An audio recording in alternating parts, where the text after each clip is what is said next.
बहुत थोड़ा सा बचा है। आत्मा स्वस्वरूप पूर्ण मध्यस्थ एवं वह नित्य शांत है, इसलिए उसमें या उस पर सम या विषम का आक्रमण सिद्ध नहीं होता है। आत्म तत्व स्वस्वरूप को भी साम्य सत्ता अनवरत सुलभ एवं एक सी प्राप्त है, जिसको वह अनुभव करने में सक्षम है। इसलिए आत्मा में विकार अर्थात सम विषमात्मक क्रियाएं नहीं पाई जाती। विकार और विषमता अपेक्षाकृत परिणाम क्रिया एवं सम विषम शक्ति में ही पाए जाते हैं। तो जो ऊपर हो रहा है कि जो आत्मा है उसमें सम विषम का कोई आक्रमण सिद्ध नहीं होता, उसमें वो सम विषम से अप्रभावित रहता है ना। क्यों अप्रभावित रहता है? क्योंकि जो आत्म तत्व है वो साम्य सत्ता में हमेशा संपृक्त है और उसको हमेशा सुलभ है, और उसी को यह सुलभ है। इस तरह से आत्मा एकमात्र चीज है जहां पे सम विषम का कोई प्रभाव नहीं है, ना तो सम है ना विषम है, ठीक है। और चूंकि सम विषम नहीं है इसलिए उसको पूर्ण कह रहे हैं, क्योंकि उसके अंदर कोई बदलाव नहीं होता है, वो यथावत वो स्थिति बनी रहती है। मध्यस्थ कह रहे हैं और नित्य शांत कह रहे हैं, उसके अंदर उस तरह का कोई कोलाहल कोई आक्रमण है ना, उस तरह का नहीं है। मन के पूर्वा परानुषंगी प्रभाव एवं दबाव से आसक्ति विवस्था एवं प्रवृत्तियां पाई जाती हैं, जिसके अनुसार ही क्रिया फल परिणाम संपन्न होता है। ठीक है भैया। तो ये बहुत सुंदर लाइन है कि मन में ना दो कार्यक्रम, एक तो उसके आगे पढ़ लेता हूं तो और क्लियर हो जाएगा। अनुक्रम से प्राप्त समझदारी की अनुभव संज्ञा है। पूर्वा पर का तात्पर्य शरीर मूलक, पूर्व अर्थात अनुभव मूलक आत्मानुषंगी। अनुक्रम क्या है? क्रिया प्रक्रिया परिणाम परिवर्तन परिमार्जन के पूर्ण चक्र को अनुक्रम संज्ञा है। एक लाइन और पढ़ लेता हूं फिर आता हूं। मन से पूर्व अर्थात वृत्ति चित्त बुद्धि एवं आत्मा से प्राप्त प्रेरणा को न्याय सहज पूर्वानुक्रम तथा संवेदना प्राण से प्राप्त दबाव विवस्था और प्रवृत्ति को परानुक्रम संज्ञा है। पूर्वानुक्रम एवं आसक्ति रूपी परानुक्रम भेद के आधार पर ही मानवीय एवं अमानवीय व्यवहार का वर्गीकरण है। मन जब क्रम से प्राण हृदय शरीर तथा व्यवहार से दबाव पाता है तब इसे परानुक्रम संज्ञा है। परानुक्रम से प्राप्त दबाव के कारण चयन भी तदनुसार होता है। मन प्राण से मिलकर बल का, प्राण हृदय से मिलकर तृप्ति का, हृदय शरीर के द्वारा मिलकर विषयों के सेवन करने में व्यस्त है जिसकी पूर्ति नहीं है। इसलिए मानव ने वर्णित क्रिया सीमांत व्यस्तता एवं श्रम का आभास किया है। पूर्वानुशासित स्थिति में मन एवं वृत्ति की निर्विरोधिता के फलस्वरूप ही सुख की अनुभूति उपलब्ध होती है। वृत्ति व चित्त की निर्विरोधिता में शांति की, चित्त व बुद्धि की निर्विरोधिता में संतोष, बुद्धि और आत्मा के निर्विरोधिता में आनंद के रूप में अनुभूत होता है। सुख शांति संतोष आनंद की अनुभूति ही मन स्वस्थता है। बहुत सुंदर। तो भैया फिर से हम लोग देखते हैं यहां से, एक तो है मन, है ना। मन के ऊपर दो तरीके से प्रभाव पड़ रहा है। एक तो मन के ऊपर जो प्रभाव नीचे से आ रहा है, शरीर से आ रहा है, स्थूल शरीर से आ रहा है ना। उसको जो शरीर से जो प्रभाव पड़ रहा है उसको कह रहे परानुक्रम। पर मतलब बाहर, है ना। और मन के ऊपर दूसरा प्रभाव है जो वृत्ति का है, और उस वृत्ति पे चित्त का, उसके ऊपर बुद्धि का, उसके ऊपर सहस्तित्व में अनुभव मतलब आत्मा का प्रभाव। तो इस तरह से दो तरीके से मन चल रहा है। ये मन दो तरीके से, जब उसी को कह रहे हैं कि एक जब जब वो वृत्ति के साथ चल रहा है तो उसको प्रभाव की संज्ञा दे रहे हैं, और जब नीचे से चल रहा है तो उसमें दबाव है, और यदि दबाव है तो टूटन है। अभी हम देख रहे हैं जो सारा टूटन है, स्वयं के अंदर आदमी टूटा हुआ है, विश्वास पूरा खंडित है, विश्वास उसका टूटा हुआ है, परिवार के अंदर हम देख सकते हैं पूरा टूटन है, समाज के अंदर जो टूटन है, धरती के ऊपर जो हमने घायल करके रखा है, ये सारी जगह जो टूटन है ये सब दबाव के कारण है ना। हम शरीर को जो जीवन मानकर जी रहे हैं इसके कारण ये हुआ है, और इसी के कारण अब चूंकि उसमें लगा हो तो उससे आसक्ति भी बनी हुई है ना, उसमें व्यवस्था भी है। व्यवस्था क्या है, इच्छा नहीं है फिर भी करना पड़ रहा है, हम नहीं चाहते हुए भी कर रहे हैं उसको, और उसी तरह की प्रवृत्तियां पाई जाती हैं हमारे अंदर, उस तरह की टेंडेंसी बन गई है। अपराध हमको पता रहता है इससे अपराध होगा, फिर भी हमारी इस तरह से प्रवृत्ति बनी हुई है, हम उसको रोक भी नहीं पा रहे हैं, है ना। तो इस तरह से जब हम परानुक्रम को देखते हैं, जब शरीर आधारित जीवन जीते तो ये सारी चीजें उसके साथ घटित होती हैं, और जो भी हम ये करते हैं उसका एक निश्चित फल परिणाम है ना। अब ये कह रहे हैं अनुक्रम से प्राप्त समझदारी की अनुभव संज्ञा है। अनुक्रम जो पूरा अस्तित्व है एक अनुक्रम में सजा हुआ है, उसके अंदर एक निश्चित क्रम है। क्या क्रम है, ये जो अस्तित्व है वह सहअस्तित्व स्वरूप में है, और ये जो सहअस्तित्व है उसके अंदर एक निश्चित क्रम है। तो उस क्रम को हम विकास क्रम के रूप में देखते हैं, विकास के रूप में देखते हैं, जागृति क्रम के रूप में देखते हैं, जागृति के रूप में देखते हैं, है ना। जब हम इस क्रम को देखते हैं, विकास क्रम विकास को देखते हैं, तो उसके अंदर पदार्थ अवस्था, पदार्थ अवस्था के बाद ही प्राण अवस्था, उसके बाद ही जीव अवस्था, उसके बाद ही ज्ञान अवस्था का उदय होता है। ये एक उसके अंदर क्रम दिखता है।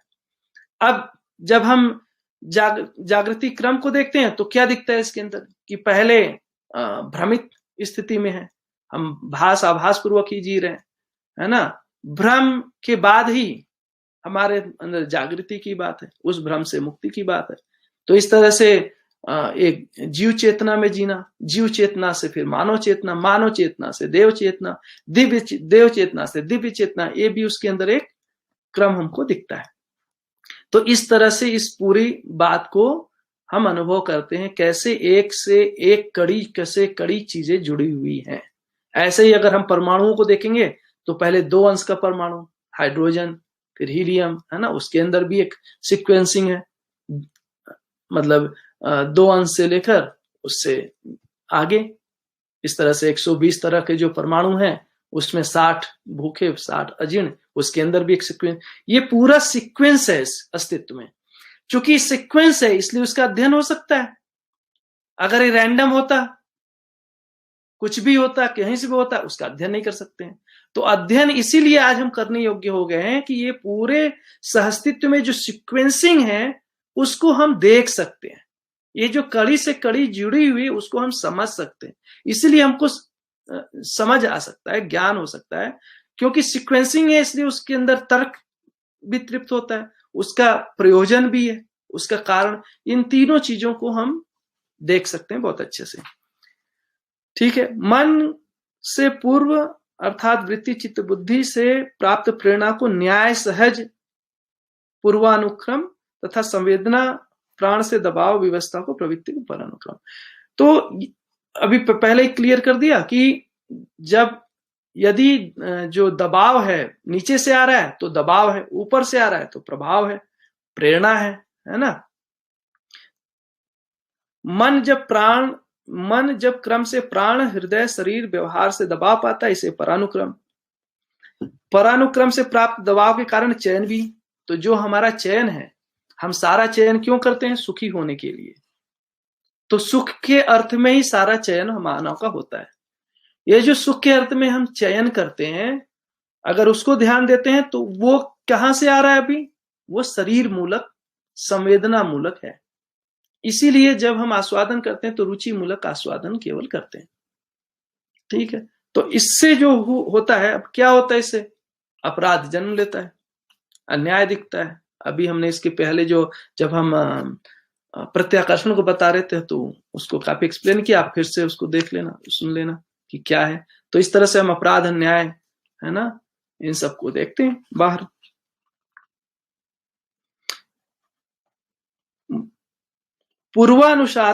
पूर्वानुशासित स्थिति में मन एवं वृत्ति की निर्विरोधिता के फल स्वरूप ही सुख की अनुभूति उपलब्ध होती है। वृत्ति और चित्त की निर्विरोधिता में शांति, चित्त व बुद्धि की निर्विरोधिता में संतोष, बुद्धि और आत्मा की निर्विरोधिता में आनंद के स्वरूप में अनुभूत होता है।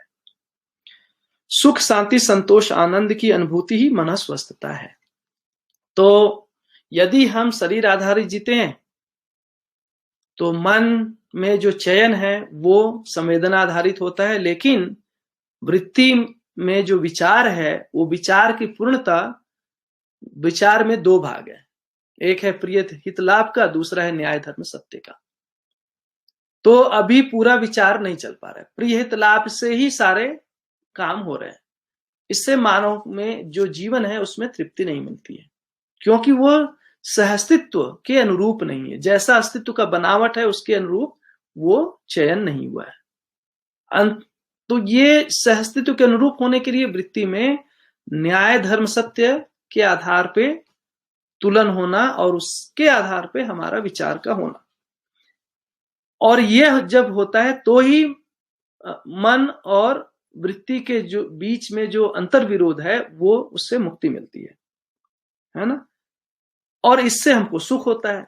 यदि अंतर विरोध है तो हम दुखी रहते हैं, है ना। अभी हमारा सारा प्रयास उस दुख को हटाने के लिए है, और उस दुख को हटाने के लिए फिर शरीर, संवेदना और भोग, है ना, अति भोग, बहुभोग, इसमें लगे रहते हैं हम लोग।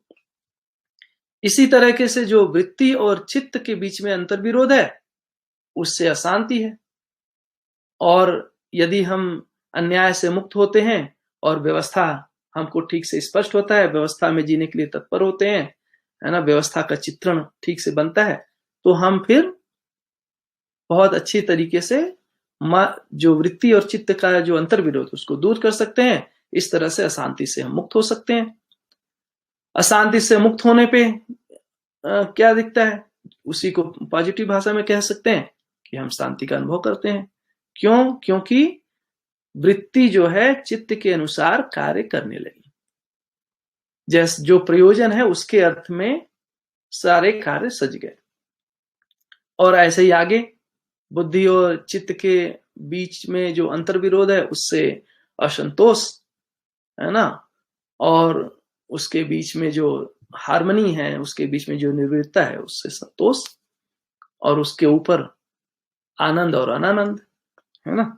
आत्मा और बुद्धि के बीच में जो अंतर विरोध है उससे अनानंद, या फिर उसके बीच में जो हार्मनी है उसको आनंद। तो इस चार रूपों में, और सुख, शांति, संतोष, आनंद की उपलब्धता ही उसको कह रहे हैं मन स्वस्थता। मन स्वस्थता सहित किया गया मनाकार साकार सार्थक प्रयोजनशील होना पाया जाता है। अस्तु मनाकार भेद से प्रवृत्ति, प्रवृत्ति भेद से भ्रांत निर्भ्रांत अवस्था, अवस्था भेद से लक्ष्य, लक्ष्य भेद से नियंत्रण, नियंत्रण भेद से नीति, नीति भेद से निष्ठा, निष्ठा भेद से आशय, है ना, आशय भेद से मन स्वस्थता के आधार पर मनाकार साकार होता है। बहुत सुंदर, ये पूरी बात इसमें आ गई, है ना। क्या कह रहे हैं कि मन स्वस्थता से किया गया, जब हमको सुख, शांति, संतोष, आनंद जीवन में प्रवाहित हो गया, उसके आधार पे जब मनाकार, मनाकार का मतलब जब हम वस्तुओं का जो सामान्य कांक्षा, महत्वाकांक्षा संबंधी वस्तुओं के बारे में जो कल्पना करते हैं वो अब सार्थक होता है, प्रयोजनशील होता है, उसकी उपयोगिता हमको दिखती है, वो उपयोगी चीजों को बनाते हैं, है ना। सार्थक चीजों का के अर्थ में मनाकार रहता है। और इस मनाकार भेद से प्रवृत्ति, यदि वह नहीं है, मन स्वस्थता नहीं है, तो सारा जो आकृति हम बना रहे हैं बाहर, वो अल्ततः विकृति को जन्म दे रहा है, समस्या को जन्म दे रहा है। उससे हम आज फिर वही बात आती है कि धरती को बर्बाद करने में लगे हुए हैं, जिससे हमारा होना और रहना जुड़ा हुआ है दोनों। तो मानव जब भी उसका सस्टेनेंस है वो धरती के साथ है, और उसके लिए मन स्वस्थता एक महत्वपूर्ण भाग है। और ये जो मनाकार भेद से प्रवृत्ति भेद है, और प्रवृत्ति भेद से भ्रांत निर्भ्रांत अवस्था है। हम भ्रांति में हैं, निर्भ्रांति में हैं, वो किससे तय हो रहा है? हमारी प्रवृत्तियां किस तरीके से है। अभी का जो देखने से लगता है आदमी ने कोई निर्णय करके तो नहीं किया था कि हम धरती को बर्बाद कर देंगे। यह सोचकर तो आदमी ने कोई उत्पादन कार्य या कोई फैक्ट्री या इंडस्ट्रियल सोसाइटी की शुरुआत तो की नहीं थी, लेकिन उसकी प्रवृत्ति जो है भोग की प्रवृत्तियां है ना, और भोग की उस तरह से तृप्ति होती नहीं है। तो जो उसने किया उससे क्या निकल कर आया? धरती बर्बाद हो गई। और ये क्यों हो रहा है? क्योंकि वो भ्रांत में है, वो बहुत निर्णय पूर्वक धरती बर्बाद नहीं कर रहा है। निर्भ्रांति का मतलब क्या है? धरती कैसा होना चाहिए, मानव जाति कैसा होना चाहिए, है ना, परिवार कैसा होना चाहिए, समाज कैसा होना चाहिए, राष्ट्र कैसा होना चाहिए, अंतरराष्ट्र कैसा होना चाहिए, इसकी पूरी हमको स्पष्टता रहती है। उसके आधार पे हम सारा निर्णय करते हैं। ठीक है। और अवस्था भेद से लक्ष्य, जो भ्रांत और निर्भ्रांत अवस्था है, उसी भेद से हमारे जीवन में लक्ष्य तय होते हैं। अगर हम निर्भ्रांत अवस्था को देखते हैं तो हमारा लक्ष्य निश्चित होता है। अभी पूरी दुनिया में क्या हो रहा है? शिक्षा से हर मानव का लक्ष्य अलग है। Find your purpose, define the meaning of life, है ना। हम सबको अपने लाइफ का पर्पस अपने से डिफाइन करना है। क्या पर्पस है आपके होने का? हर आदमी का पर्पस अलग है। तो यहां पे कह रहे हैं कि ऐसा नहीं है, मानव होने का, सर्व मानव का एक ही लक्ष्य है, समाधान, समृद्धि, अभय, अस्तित्व पूर्वक जीना, अखंड समाज, सार्वभौम व्यवस्था को प्रमाणित करना। ये उस रूप से जुड़ा हुआ है। और उसी से लक्ष्य भेद से ही फिर नियंत्रण है या अनियंत्रण की बात है ना। और यदि जीवन में नियंत्रण, मानव के जीने में नियंत्रण है, उससे व्यवस्था है। अनियंत्रण है तो अव्यवस्था है। नियंत्रण भेद से नीति, ये जो नीतियां हैं, है ना, वो नीतियां तय किससे हो रही हैं? वो नियंत्रण से भेद से। सह अस्तित्व के आधार पे जो हम जब सह अस्तित्व को समझते हैं, उसके पूरे गतिविधि को समझते हैं, उसकी पूरी प्रक्रिया, उसकी पूरी प्रणाली को समझते हैं, उसके आधार पे एक तरह का विधि बना, उसके आधार पे एक तरह के जीने का मॉडल बना, है ना। उससे हमारा अर्थ नीति, धर्म नीति, राज्य नीति तय हुआ। और नीति भेद से ही फिर हमारा निष्ठा जुड़ा हुआ है। निष्ठा भेद से आशय, आशय का मतलब है कि जो हम जीवन में सुख के स्वरूप में जो हम चयन कर रहे हैं, जो जीवन में आशा बनी हुई है, वो सुख के आशय से ही हम सारा चयन करते हैं। आशय एकमात्र यह है कि सुखी हो जाओ, उसी आशय से हम सब काम करते हैं। अभी जो सुख की आशा है वो रुचि मूलक, मूल्य मूलक, लक्ष्य मूलक, तीन आधार पे है। यदि हमारे अंदर भ्रांति है तो पूरा लाइफ में जो भी चयन है वो जो रुचि मूलक आस्वादन है उसी के से सुख पाने का सारा कार्यक्रम बना के रखा है। नहीं तो मूल्य मूलक और लक्ष्य मूलक है। जो रुचि मूलक है वो अल्पकालीन क्षणिक सुख है, मूल्य मूलक जो है वो दीर्घकालीन सुख है, और जो लक्ष्य मूलक है वो नित्यकालीन सुख है, निरंतर सुख की बात है। तो इस तरह से वहां पे हम देख सकते हैं। स्थिति व क्रिया मात्र को जानने में जो अपूर्णता है वह रहस्य है। रहस्य का मतलब जिसको समझा नहीं जा सकता है, जो स्पष्ट नहीं है। तो स्थिति और क्रिया दोनों को अभी जानने में परंपरा में जो अध्यात्मवाद आया, भौतिकवाद आया, अध्यात्म ने व्यापक को या स्थिति को समझने का प्रयास किया, भौतिकवाद ने क्रिया को समझने का प्रयास किया, दोनों में अपूर्णता है। एक तरफ व्यापक जो है उसको सारा अस्तित्व का कर्ता धरता, है ना, व्यापक में ही क्रिया को डाल दिए कि व्यापक ही करने वाला है। और जब क्रिया को हम समझने गए तो उसमें भौतिक रासायनिक क्रिया को ही सब कुछ मान लिया, जीवन क्रिया छूट गया। इस तरह से पूरा अध्ययन नहीं हो पाया। ये जो अपूर्णता है उसके कारण से रहस्य बना हुआ है।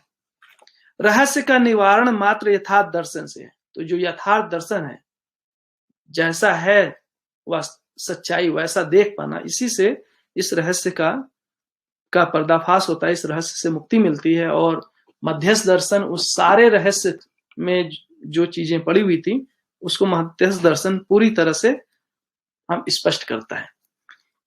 यथार्थ दर्शन से निश्चय है, अन्यथा अनिश्चयवादी प्रवृत्ति के कारण संशय बना ही रहता है। विवेक व विज्ञान सम्मत विचार तथा क्रिया का परिपूर्ण ज्ञान ही यथार्थ ज्ञान है। परिपूर्ण ज्ञान क्रिया के नियम एवं प्रक्रिया की समझ, विचार के कारण तथा नियम के समझ को परिपूर्ण ज्ञान संज्ञा है। परिपूर्ण ज्ञान मात्र विज्ञान एवं विवेक के अध्ययन से संपन्न होता है, जिसमें पारंगत होने पर एक से अधिक तक का जीवन सफल होता है। सह अस्तित्व ज्ञान सम्मत विज्ञान एवं विवेक के अध्ययन से ही अखंड समाज सार्वभौम व्यवस्था प्रमाणित होती है। परिपाक किसी घटना के लिए की गई विविध प्रक्रिया का संयुक्त परिणाम फल ही परिपाक है। पदार्थ, वनस्पति, जीव एवं मानवों में पाई जाने वाली घटनाएं क्रमशः परिणामकृत, ऋतुकृत, ऋतुक्रम, विषय क्रम तथा ईसा क्रम से ही होती है। सापेक्षता दृष्टि, दृश्य और दर्शन के भेद से है। एक बार मैं पूरा पढ़ देता हूं और फिर उसके बाद मैं एक्सप्लेन करता हूं,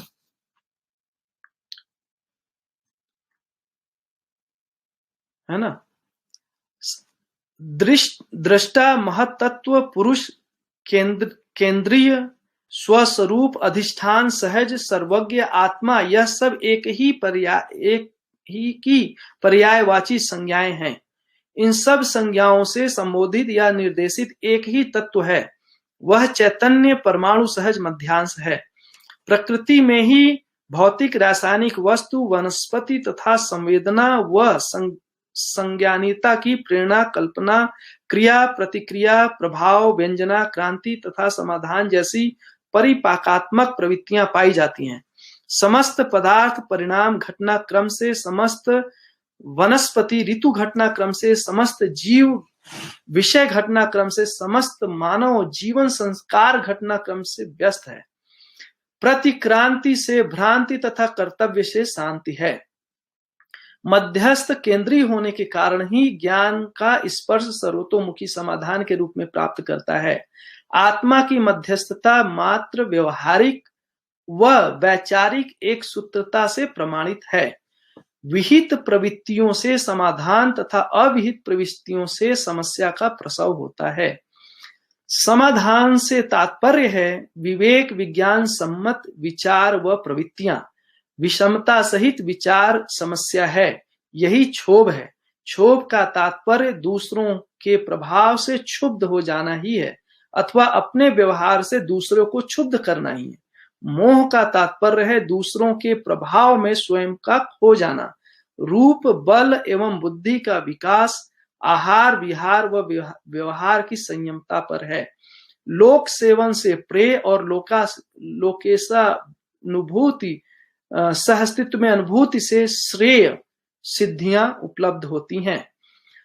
बदलने वाली दृष्टि की अनित्य दृष्टि संज्ञा है। ये प्रिया प्रिय हिताहित लाभालाभ दृष्टियां हैं। न बदलने वाली दृष्टि की नित्य संज्ञा है। ये न्याय धर्म सत्य दृष्टियां हैं। बदलने वाली सृष्टि से क्षोभ होना अनिवार्य एवं स्वाभाविक है। निसत्य निरूपण कला की पूर्ण कला तथा इससे भिन्न की अपूर्ण कला संज्ञा है।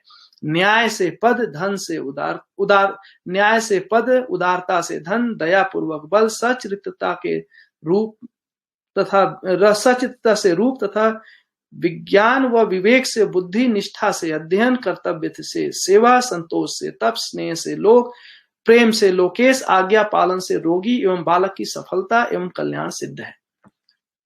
तो बड़ी महत्वपूर्ण बात है यहाँ पे, विवेक व विज्ञान सम्मत विचार तथा क्रिया की परिपूर्ण ज्ञान ही यथार्थ संज्ञा है। तो ज्ञान, विवेक, विज्ञान। ज्ञान किसको कह रहे हैं?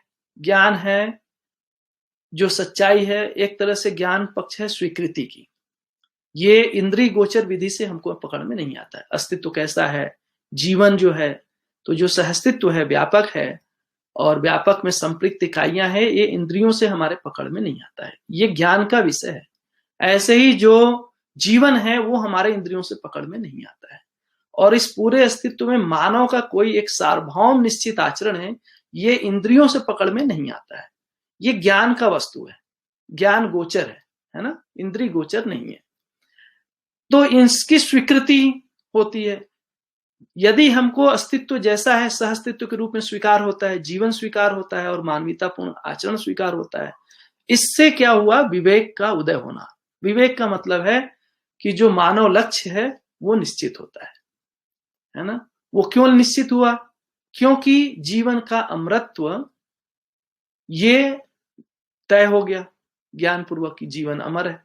तो जीवन समझ में आया, इसलिए जीवन का अमरत्व दिखा। यदि जीवन का अमरत्व दिखता है तो ही शरीर का नश्वरत्व हमको समझ में आता है, उसके बगैर शरीर का नश्वरत्व समझ में नहीं आता है। अभी मानव जीवन को नहीं मानता है, स्वयं को शरीर मानता है और शरीर को ही नश्वर बनाना चाहता है। पूरा जो विज्ञान लगा है, आज गूगल जैसी कंपनियां है ना, इसका जो बड़ा रिसोर्स है, उसका बहुत सारी कंपनियों का जो बड़ा रिसोर्स है शरीर को नश्वर बनाने में लगे हुए हैं। लॉन्जिविटी कैसे बढ़े, यही विज्ञान का बहुत बड़ा शोध का विषय बना हुआ है।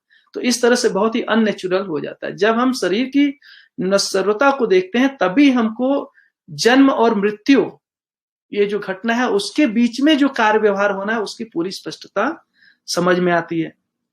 तो इस तरह से विवेक पूर्वक ही व्यवहार का नियम, कैसे व्यवहार करना है ना, वो हमको स्पष्ट होता है। हमारा मानव के साथ इंटरेक्शन कैसा होगा, प्रकृति के साथ इंटरेक्शन कैसा होगा, तो वो जो व्यवहार का नियम है जिसमें सामाजिक नियम, प्राकृतिक नियम, बौद्धिक नियम सारा समाहित है, वो स्पष्ट होता है। ये जब विवेक उदय होता है तो विज्ञान की बात आती है। विज्ञान का मतलब जो मानव लक्ष्य तय हुआ, जो जीवन लक्ष्य समझ में आया, वो कैसे साकार हो, उसकी बात होती है विज्ञान से। तो कोई भी कार्यक्रम करना है, करना, विज्ञान में 3 भाग है: क्रिया का ज्ञान, समय का ज्ञान और निर्णय का ज्ञान। निर्णय क्या है?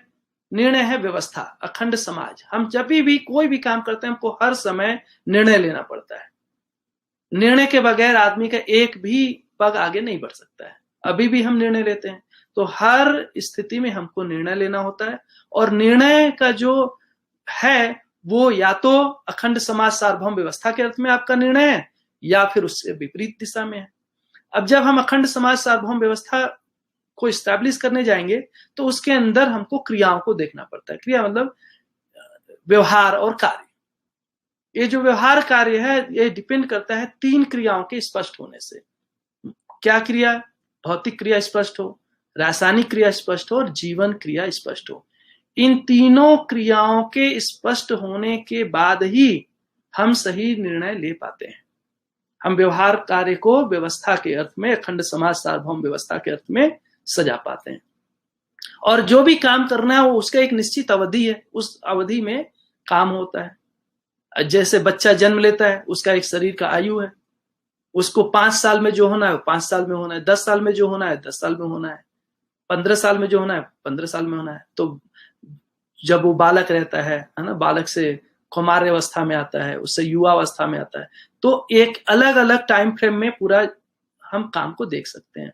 और इसी तरह से हम इस तरह से शिक्षा और व्यवस्था को सफल कर सकते हैं, क्योंकि हम पूरी सच्चाई को समझते हैं और पूरी प्रक्रिया को समझते हैं, कैसे होगा क्या होगा, तो हम उसको एक निश्चित टाइम बाउंड के अंदर आदमी को में पूरा जहां से उसकी यात्रा शुरुआत होती है ना, वहां से जागृति तक की पूरी यात्रा को हम देख सकते हैं।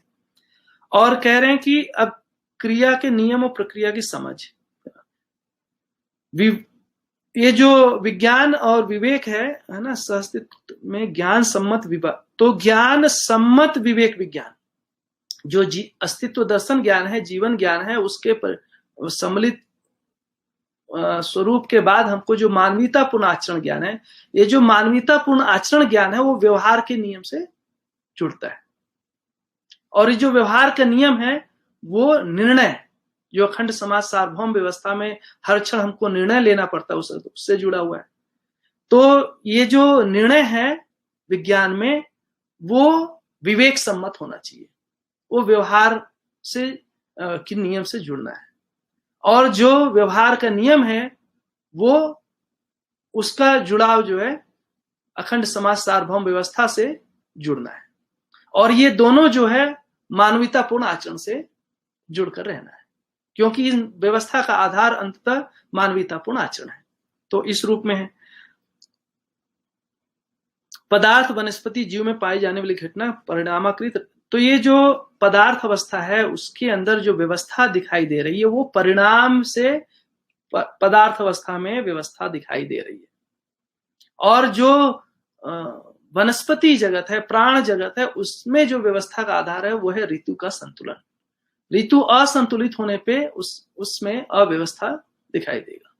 जो जीव अवस्था है उसमें विषय के आधार पे पूरा व्यवस्था है। और जो मानव है, मानव के अंदर संस्कार के आधार पे, सही समझ के आधार पे, है ना, यथार्थ दर्शन के आधार पे, सच्चाई जैसा है वैसा समझने के बाद ही मानव सही कर पाता है। वो शिक्षा द्वारा ही संस्कार सफल होता है। बगैर शिक्षा के मानव सही जी नहीं पाएगा। इस तरह से पदार्थ परिणाम के साथ, वनस्पति जो प्राण है वो ऋतु संतुलन के साथ, और जो जीव हैं वो वंश के अनुसार, और जो मानव है वो शिक्षा के साथ व्यवस्था को प्रमाणित करता है।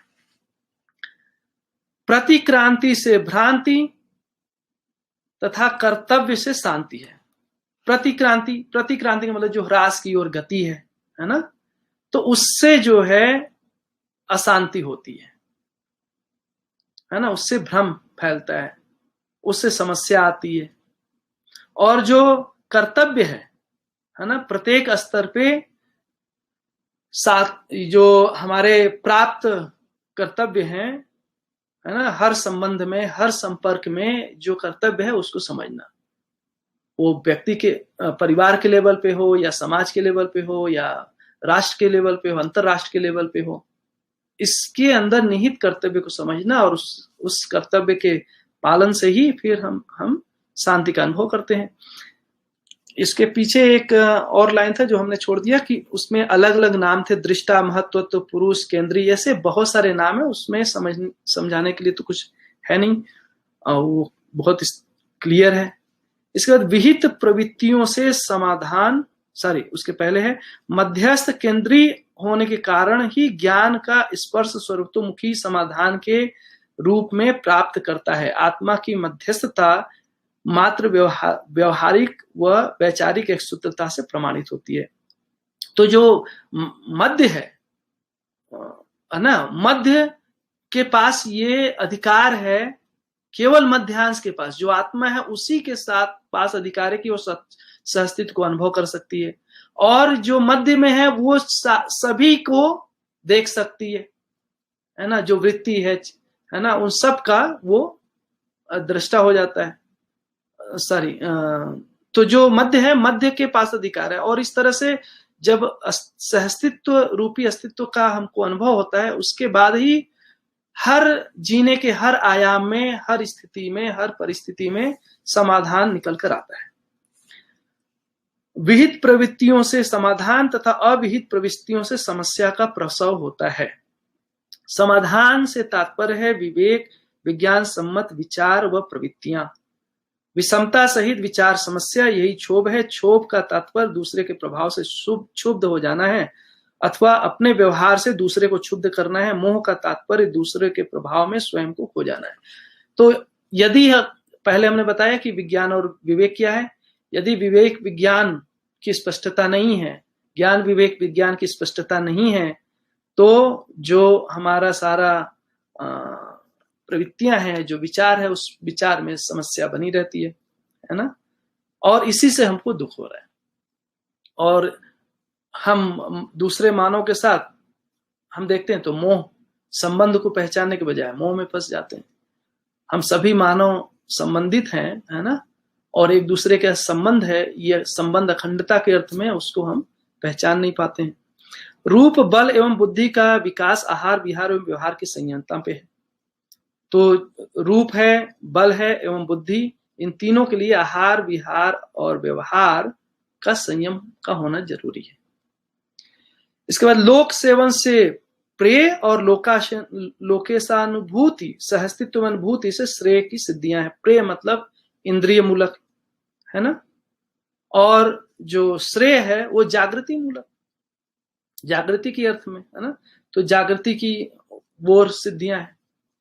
बदलने वाली दृष्टि की अनित्य दृष्टि संज्ञा है। ये प्रिय हिताहित व लाभालाभ दृष्टियां हैं। न बदलने वाली दृष्टियों की नित्य दृष्टि संज्ञा है। और ये न्याय धर्म सत्य, तो न्याय धर्म सत्य क्या है? ऐसी दृष्टि है जो सदा निरंतर वैसा बना रहता है। और प्रिय हित लाभ सापेक्ष है ना? एक इंद्रिय सापेक्ष है, शरीर सापेक्ष है या वस्तु सापेक्ष है। तो इस तरह से वो बदलती रहती है। सापेक्षता बदल गया, वो बदल गया। जबकि न्याय जो है हर समय वैसा ही बना रहता है। धर्म, समाधान, व्यवस्था वैसे ही बना रहता है। सत्य जो सहस्तित्व है एज इट इज बना रहता है ना? एक तो समय हो गया है, ये हमको ध्यान है। बस मैं 2 मिनट 3 मिनट या मैक्सिमम 5 मिनट और लूंगा, और जो लास्ट लाइन है उसको मैं पूरा कर देता हूं। सत्य निरूपण कला की पूर्ण कला तथा इससे भिन्न की अपूर्ण कला है। तो जो पहले क्या हुआ कि मानव के अंदर कलाओं का पहचान बोलते हैं, जैसे भगवान राम है, उनके अंदर 14 कलाओं से संपन्न है। जो कृष्ण है वो संपूर्ण कलाओं से संपन्न है, 16 कलाओं से संपन्न है। तो उस रूप में कलाओं को देखा गया। मतलब कला कितने जितने आयाम है जीवन के, उस सब में वो देख पाते हैं। यहाँ पे जब हम पूर्ण कला करें, पूर्ण कला का मतलब है सत्य निरूपण, मतलब सहस्तित्व में अनुभव और उसके बाद उसके साथ पूरा जीने का फैलाव। तो पूर्ण कला का मतलब है कि जो 4 आयाम है जीने के, अनुभव, विचार, व्यवहार, कार्य, उस सब में पूर्णता। तो अनुभव में सत्य, विचार में धर्म, जो धर्म पूर्ण विचार, व्यवहार में न्याय, न्याय पूर्ण व्यवहार होना, नियम पूर्ण कार्य कर पाना, है ना? इसके बाद जो 5 स्थितियां हैं व्यवहार की, उसके अंदर पूर्णता, मतलब व्यक्ति के रूप में, परिवार के रूप में, समाज व्यवस्था, है ना? और उसके बाद जो सार्वभौम व्यवस्था है, जो 10 सोपानी व्यवस्था है, उसके अंदर अपने को सजा पाना, हम एक ऐसा परिवार का गठन कर पाना जो अखंड समाज सार्वभौम व्यवस्था की कॉम्पिटिबिलिटी में है ना? उसके अर्थ में सजा हुआ है। इस तरह से जो अखंड समाज सार्वभौम व्यवस्था के अर्थ में जो जीने का निरूपण है। सत्य का मतलब है परंपरा, दूसरे अर्थ में बोलें तो सत्य का अर्थ है परंपरा। ऐसा जीना जिससे परंपरा बनी रहे। किसकी परंपरा? पदार्थ की भी परंपरा बनी रहे, प्राण की भी परंपरा बनी रहे, जीव की भी परंपरा बनी रहे, और मानव की भी परंपरा बनी रहे। मोटे रूप से कहें तो धरती भी सदा बना रहे, है ना? और इस धरती के पर मानव सदा बना रहे। ऐसे जीने को पूर्ण कला कह रहे हैं। अब वो 14 कला 16 कला की बात नहीं है, इस जीने को पूर्ण कला की बात कह रहे हैं। आगे है न्याय से पद, उदारता से धन, दया पूर्वक बल, सचरित्रता से रूप तथा विज्ञान व विवेक से बुद्धि, निष्ठा से अध्ययन, कर्तव्य से सेवा, संतोष से तप, स्नेह से लोक, प्रेम से लोकेश, आज्ञा पालन से रोगी एवं बालक की सफलता एवं कल्याण सिद्ध है। न्याय से पद, पद मतलब क्या है? मानव पद, देव पद, दिव्य पद, ये पद है ना? तो मानव पद में होने के बाद ही हम न्याय से जीने योग्य होते हैं। उसके पहले जो पद है, अभी जो हमने एक राष्ट्रपति का पद, ये पद, वो पद, है ना, शक्ति आधारित जो व्यवस्था है उसके अंदर जो पद हमने बना रखे हैं वो नहीं। व्यवस्था के अर्थ में देखेंगे तो मानव होना एक पद है, देव मानव एक पद है ना? उसी में न्याय हमको दिखाई देगा, वहां न्याय हो सकता है। उदारता से धन की सफलता कैसे है? उदारता पूर्वक। उदारता का क्या मतलब है? उपयोग, सदुपयोग, प्रयोजनशीलता को समझना। जो अभी हमारे पास धन है उसका उपयोग, परिवार कैसे सजेगा, है ना, परिवार एक व्यवस्था के रूप में कैसे बनेगा, उसके लिए जो हम नियोजन करते हैं। सदुपयोग, अखंड समाज कैसे आएगा, उसके लिए जो शिक्षा चाहिए, उसके अर्थ में जो धन का नियोजन है ना, अखंड समाज के अर्थ में या शिक्षा के अर्थ में वो सदुपयोग है। और प्रयोजनशीलता के अर्थ में सार्वभौम जो व्यवस्था है उस अर्थ में। तो इस तरह से जब हम धन का उपयोग, सदुपयोग और प्रयोजनशीलता को समझते हैं, इसको उदारता कह रहे हैं। और इस तरह से धन की सफलता है अन्यथा धन का संग्रह, धन का दुरुपयोग, इससे धन की सफलता नहीं है।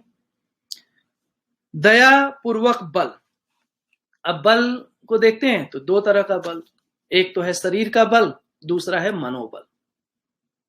दोनों का बल, तो जो मनोबल है और मनोबल के साथ ही शरीर का बल है। यदि मनोबल नहीं है तो शरीर में भी बल नहीं है ना, उस बल का हम दुरुपयोग करते हैं। ये जो मनोबल है वो कैसे हो, तो मनोबल के लिए दया चाहिए।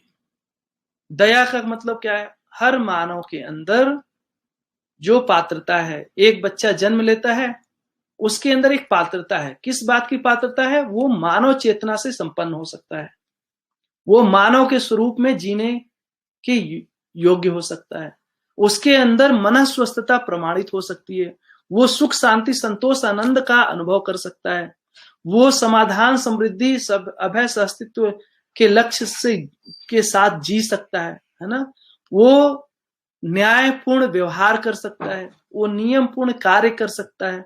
ये सब की पात्रता वहां पे है। बच्चे के जन्म के साथ ही वो न्याय का याचक होता है, सही कार्य व्यवहार करने का इच्छुक होता है, सत्यवक्ता होता है।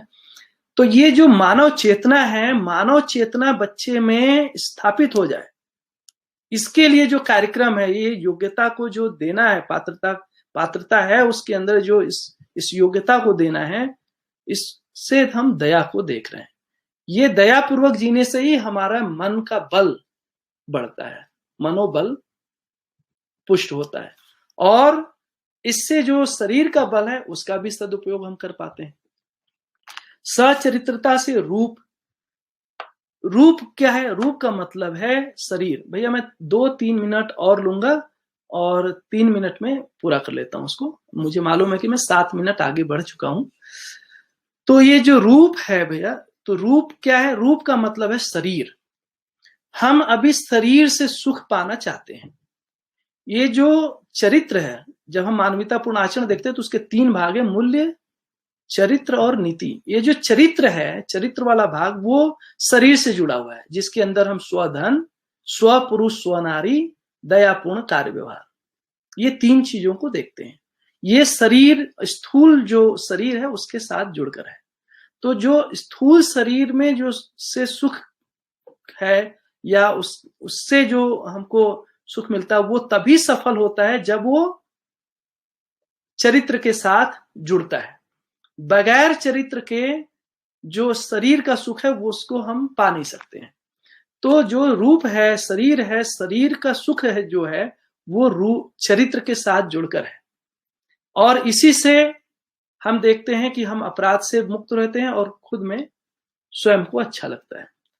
तो इस तरह से शरीर का जो सुख है वो बना रहता है, उससे हमारे कोई अव्यवस्था जन्म नहीं लेती है ना। विज्ञान व विवेक से बुद्धि। जो बुद्धि है उसकी सफलता विवेक और विज्ञान पूर्वक है। अभी हमने काफी लंबा उस पे समय बिताया। निष्ठा से अध्ययन। अध्ययन के लिए निष्ठा चाहिए, मतलब मैं ज्ञान विवेक विज्ञान संपन्न हो जाऊं, ये तभी हो पाएगा जब हमारा उसके लिए निष्ठा होता है। निष्ठा के बगैर अध्ययन संभव नहीं है ना। और हर मानव को ज्ञान विवेक विज्ञान संपन्न होना है। आप अपने अंदर इस चाहत को देख सकते हो, आप सच्चाई को जानना चाहते हो, आप सही कार्य व्यवहार को करना ही चाहते हो, है ना। हम ये सब अपने में देख सकते हैं। तो आप स्वयं को जानना चाहते हो, अस्तित्व को जानना चाहते हो, है ना, आप सही जीना चाहते हो, आप स्वयं में व्यवस्था होना चाहते हो, समग्र व्यवस्था में भागीदारी करना चाहते हो, आप जीवन के अमृत को समझना चाहते हो, शरीर के नश्वरत्व को देखना चाहते हो, आप चाहते हो कि आपके व्यवहार से न्याय हो, है ना, आप सही निर्णय लेना चाहते हो, कोई भी मानव गलत निर्णय नहीं लेना चाहता है, आप क्रिया की पूर्णता चाहते हैं। ये सब हमारे अंदर ये चाहत बनी हुई है, और ये सारे चाहत की पूर्ति का एकमात्र जो रास्ता है वो है अध्ययन में निष्ठा, है ना। तो जब तक अध्ययन में निष्ठा नहीं है तब तक सफलता नहीं मिलेगी। कर्तव्य से सेवा, संतोष से तप। तो जो कर्तव्य है हमने अभी पीछे बताया, है ना। तो सेवा, कर्तव्य से सेवा, तभी सफल होगा, नहीं तो नहीं सफल होगा। संतोष से तप, तप मतलब यहाँ पे संतोष, संतोष तभी होगा जब हमको हमारी आवश्यकता निश्चित हो जाएगी, उसके पहले संतोष नहीं होगा जीवन में। स्नेह से लोक, प्रेम से लोकेश, आज्ञा पालन से रोगी, एवं बालक की सफलता एवं कल्याण सिद्ध है।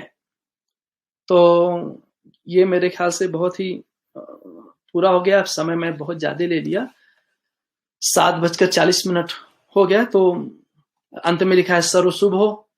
इस 14वें चैप्टर का अल्टीमेट तो भाई पूरे जो मानव व्यवहार दर्शन है सारे का प्रयोजन है सर्व शुभ हो। सर्व शुभ के अर्थ में सारी प्रस्तुतियां हैं, और सर्व शुभ तभी सफल होगा जब हम मानव व्यवहार सहज नियम को समझेंगे। व्यवहार वो व्यवहार जो हम आज कर रहे हैं वैसा नहीं, अस्तित्व में मानव का व्यवहार कैसा है उसको समझेंगे। और इस पूरे अध्याय में व्यवहार के जितने भी आयाम हैं बाबा जी ने बहुत ही अच्छे से हर एक पॉइंट को छुआ है, देखा है, चाहे वो स्थूल हो या जीवन के लेवल पे हो, अस्तित्व के लेवल पे हो, है ना, कारण गुण गणित, है ना, हर एक पहलू से इसमें व्यवहार को रखा गया है। तो इस तरह से ये अध्याय पूरा होता है। आप लोगों ने 4 सत्र में इस पूरे 14वें अध्याय को आपने सुना, इसके लिए बहुत बहुत धन्यवाद। और आप सभी के लिए मैं बहुत कृतज्ञ हूं, क्योंकि आपने अच्छे से सुना, उससे मेरे अध्ययन में बहुत ही सहायक हुआ है। और मुझे लगता है कि ये जो अध्ययन सत्र की शुरुआत हमारे अजय भैया और राकेश भैया के अंदर जो प्रेरणा जगी, अजय भैया के सपोर्ट के साथ जो उन्होंने तय किया, और उसके बाद सभी लोगों की जिस तरीके से इस प्लेटफॉर्म में भागीदारी हुई है आप सभी के साथ, हमको लगता है कि एक नया मोमेंटम एक बना है आपस में जुड़ने का, आपस में साथ में मिल करके आगे बढ़ने का। और हमको लगता है कि, और कई बार तो ऐसा बोलना पड़ेगा कि थैंक यू टू कोरोना, है ना। तो ये जो लाइफ है, life in the time of corona is becoming more beautiful with the अध्ययन ऑफ मध्यस्थ दर्शन। तो मध्यस्थ दर्शन के साथ ही, है ना, जीने का जो एक कोरोना के समय जो जीवन है ना, वो काफी बढ़िया दिखाई दे रहा है अभी तो मेरे को, और इस समय का खूब बढ़िया सदुपयोग हो रहा है। और आगे हम सब लोग और मिलते रहेंगे, और मुझे लगता है कि एक शुरुआत है अभी ये इस कम से कम जो दूर श्रवण दूर दर्शन का हम सदुपयोग कर रहे हैं, शिक्षा के अर्थ में बिल्कुल बहुत बढ़िया सदुपयोग है। तो एक शुरुआत है, और मुझे लगता है कि जैसे जैसे हम आगे बढ़ेंगे इस काम में और अच्छी गति आएगी, और हम सब मिल करके चाहे कितने भी दूर हों, ये सारी दूरियां हम इस बढ़िया ये जो दूर श्रवण दूर दर्शन संबंधी वस्तुएं हैं उस दूरियों को पाट देंगे, और अध्ययन को अपने अध्ययन को आगे बढ़ाएंगे, और हम सब मिल करके अपने जागृति को पाएंगे, अखंड समाज सार्वभौम व्यवस्था को प्रमाणित करेंगे, उसको सफल करेंगे। ऐसी ही सारा शुभ कामनाओं के साथ आप सभी को नमस्कार।